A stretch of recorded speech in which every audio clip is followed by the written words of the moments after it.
మీ business ఏదైనా మీ ఊర్లో promotion చేయాలంటే అది సుమన్ టీవీతోనే సాధ్యం. ఇప్పుడే సంప్రదించండి. ప్రస్తుతం పిఠాపురం నియోజకవర్గం గోకులం గ్రాండ్ దగ్గర ఉన్నాము. పవన్ కళ్యాణ్ గారికి మద్దతుగా రోజు రోజుకి సినీ సెలబ్రిటీస్ కానీ లేదా పెద్ద ఎత్తున ఎక్కడెక్కడి నుంచో పవన్ కళ్యాణ్ గారు మద్దతుగా పిఠాపురంలో ప్రచారం చేయడానికి వస్తున్నారు. అయితే దీనిలో భాగంగా సినీ నటులు నాగమహేష్ గారు మన చూస్తే చాలా సినిమాల్లో రంగస్థలం లేదా అఖండ లాంటి చాలా పెద్ద సినిమాల్లోనే నాగమహేష్ గారు నటించారు. ఆయన పవన్ కళ్యాణ్ గారికి మద్దతుగా పిఠాపురంలో ప్రచారం చేయడానికి అయితే వచ్చారు. ఆయన్ని అడిగి తెలుసుకుందాం ఎలా ఉంది ఏంటి ప్రజల స్పందన అనేది. చెప్పండి నాగమహేష్ గారు, నమస్తే.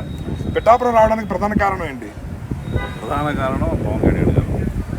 అంటే మీకు పవన్ కళ్యాణ్ గారి కోసం ప్రచారం చేయడానికి ఎందుకు అంత అభిమానం అంటే ఏం చెప్తారు? ఇది నిజంగా నాకు ఫస్ట్ టైం అండి. నేను ఎలక్షన్ క్యాంపెయిన్లో పార్టీ తరఫున రావటం. పవన్ కళ్యాణ్ గారి మీద ఉన్న గొప్ప గౌరవం, నమ్మకం, ఆయన త్యాగాలని పరిత్యజించి సుఖాలని పరిత్యజించి త్యాగం చేసి ఈ యొక్క రాజకీయంలో రావటం. గత దశాబ్దం కాలంగా ఆయన ఒక పక్క సినిమాలు సంపాదించినంతా కూడా ఏడు కోసం ఖర్చు పెట్టే ప్రయత్నాలు చేయటం. ఇలాంటి గొప్ప వ్యక్తి, ఇలాంటి మంచి వ్యక్తి రాజకీయాల్లో రావాలని కోరుకునే మనిషి నేను. అందుకని వాలంటీర్గా ఆయన కోసం ఒక రోజున ఇక్కడ కష్టపడాలి అని చెప్పని నా వంతు ధర్మంగా నేను రావడం జరిగింది. ఎలా అనిపిస్తుంది సార్ పిఠాపురం గురించి మీకు చర్చ వచ్చినప్పుడు కానీ లేదా ప్రజల స్పందన చూసినప్పుడు కానీ మీకు ఏ విధంగా అనుభూతి కలుగుతుంది?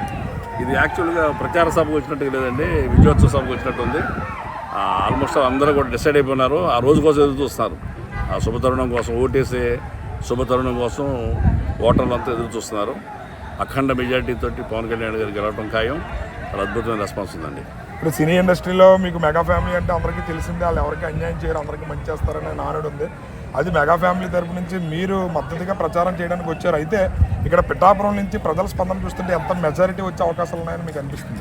అందరూ ఎవరు చెప్పినా లక్ష పైన అని అంటున్నారండి. ఆ లక్ష పైనే వస్తుందని నేను కూడా ఆడ మాటలు నేను విశ్వసిస్తున్నాను. లక్ష పైన భారీ మెజార్టీ వస్తుంది. నేను చెప్పేదంటే లక్ష కాదు, అసలు స్టేట్లో ఏ పార్టీ నాయకుడికి రాని మెజారిటీని రావాలని మీరు ప్రయత్నం చేయండి, అలా ఓటేయండమ్మా అని చెప్పి చెప్పడం జరిగింది. అంటే పవన్ కళ్యాణ్ గారు ఒకవేళ పిఠాపురం నుంచి కనుక గెలిస్తే నియోజకవర్గాన్ని ఏ విధంగా అభివృద్ధి చేస్తారని మీరు అనుకుంటారు? ఆయన ఏ హామీ ఇచ్చారో అవి ఖచ్చితంగా నెరవేరుస్తారండి. ఆయనకి మోసం చేయాల్సిన అవసరం లేదు. ఆయనే త్యాగి. ఆయన కష్టపడి సంపాదించిన సొమ్మంతా తెచ్చి జనాలకు పంచుతున్నారు. రాజకీయాల్లో ఇది ఒక అరుదైన విచిత్రమైన సంఘటనలో అలాంటి నాయకుడు ఎక్కడ ఉండడు. అలాంటి వ్యక్తి ఒక మాట చెప్పాడంటే ఆ మాటని తూచా తప్పకుండా పాటిస్తారు. నిజంగా ఇది పిఠాపురం వాసం చేసుకున్న పుణ్యం. పవన్ కళ్యాణ్ గారు ఇక్కడ నిలబడడానికి ఇష్టపడటం ఇది పిఠాపురం వాసుల యొక్క యోగం, అదృష్టం అని నేను నమ్ముతాను. చూసారు కదా నాగమహేష్ గారు, పిఠాపురం ప్రజల యోగం, అదృష్టం.